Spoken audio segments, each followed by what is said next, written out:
Amani ya Kristo Yesu iwe nanyi tena. Ni asubuhi nyingine, tunamshukuru na kufurahia Yesu. Ni kwa sababu ya nafasi hii ametupa ya kuona siku ya leo. Na wengine wetu tuko na afya nzuri, tuna amani. Wengine wewe mahali huko una kasi, biashara yako inafanya vizuri. Kwa hivyo una jambo la kushukuru huyu Mungu. Matatizo ya aina yoyote pengine unaweza kuwa unapitia. Pengine ni ya ndoa, muelewani na mke wako na mume wako hivi. Pengine ni watoto wanasumbua, pengine kuna magonjwa pale katika familia, pengine mmepoteza mpendwa. Yule mmoja tu anaweza kukupea faraja ya kweli ni Kristo Yesu. Yule anaweza kukupea majibu ya maswali yako ni Kristo Yesu kupitia neno lake. Kwa hivyo ni vizuri tufuate njia ya kumtafuta Mungu wakati tuko na nafasi. Sababu wengi tunakuwa very busy. Nakuwa na majukumu mengi sana mpaka unasahau kwamba kuna yule anafaa pia kupewa shukrani. Mbona wengi wetu hatusahau wakati wa mankuli ya mjana, mankuli ya asubuhi, jajio, lakini hata kusoma neno dakika kidogo tu, hata kufumbua tu kinywa chako useme asante Mungu. Sio mbele za watu. Hata unasema tu kwa roho yako kwamba Mungu na utukuzwe. Ukiwa unamaanisha.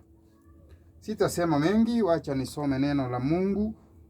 Na leo tunajifunza kutoka kitabu cha Zaburi 69. Mstari wake 1 mpaka 3 mpaka 4. Hii ni Psalms chapter 69 verse 1 to 4. Inasema hivi, nisome kwa jina la Yesu. Ee Mungu, uniokoe, maana maji yamenifikia mpaka nafsini mwangu. Ninazama katika matope mengi, pasipowezekana kusimama. Nimefika penye maji ya vilindi, mkondo wa maji umenigharikisha. Nimechoka kwa kulia kwangu, koo yangu imekauka, macho yangu yamedhoofu kwa kumngoja Mungu wangu. Wanaonichukia bure ni wengi kuliko nywele za kichwa changu.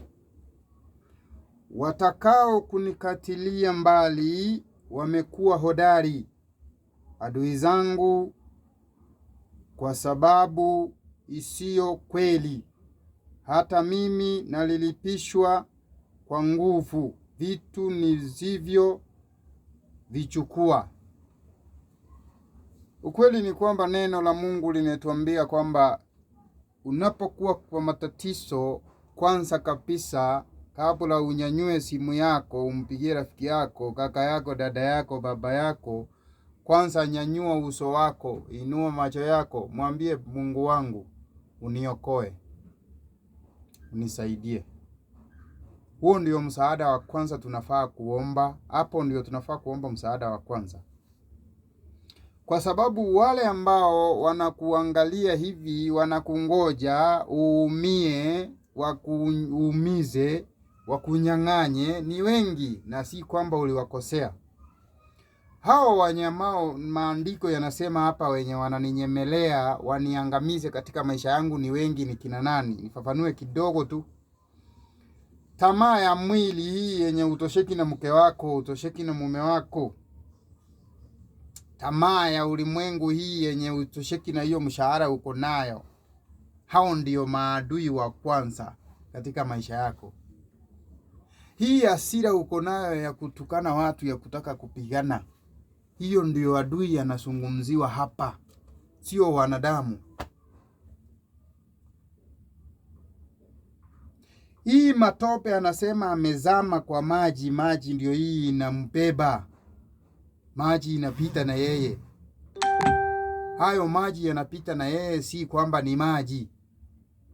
Hayuko kwa matope ya kawaida ati hii ya udongo. La. Amezama kwa mawazo ya matatizo ya dunia hii. Nitapata pesa lini? Nitaoa lini? Nitaolewa lini? Nitajenga lini? Nitamaliza shule, watoto watasoma. Hiyo ndio gharika ya wanadamu wengi leo hii. Nitatokaje hatua hii kwenda nyingine? Hiyo ndio uko kwa matope hapo. Ndio unahitaji umuite Yesu. Niokoe Baba. Mungu hatumuiti kwa ajili ya watu ambao mmetofautiana tu kimawazo. Hata wao wanamuita yeye tu. Kwa hivyo niambie, wakimuita aje kukabili wewe kwa sababu uliwakosea, utawezana? Basi adui wetu ni mambo yale yametusunguka ambayo yamekwamisha mawazo yetu mpaka hata tumemsahau Mungu. Kwa hivyo tumuite Yesu, ndiposa hata hiyo matatizo tunayo yeye hata yaondoa tu, hatatengeneza njia tu upite. Sitasema mengi, bali ninashukuru kwa ajili ya nafasi hii kidogo nimepata ya kuzungumza na watu wa Mungu, na ninatumai neno hili limetujenga, limetuinua mioyo yetu na litatubadilisha. Neno hatusomi kwa sababu hatuna kasi ya kufanya, hatuna nafasi mahali pa kwenda, bali neno tunasoma kwa ajili ya kujifunza na kutoka kwa hatua moja kwenda nyingine kiroho. Amani ya Kristo iwe nanyi.